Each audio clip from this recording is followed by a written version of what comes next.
Zastanawialiście się kiedyś, czym wykonać masaż twarzy?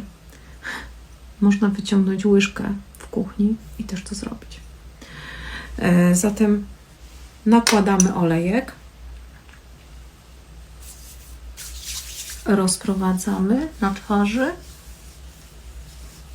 Nie róbcie na sucho, bo można narobić sobie sporych wybroczyn. I teraz przykładamy łyżkę i ruchami kolistymi albo pociągając zawsze na zewnątrz wykonujemy taki masaż. Jeżeli chcemy rozpracować jakąś część, odwracamy łyżkę i możemy popracować na konkretnej części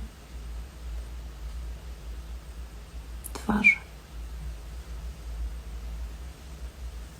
Zobaczcie.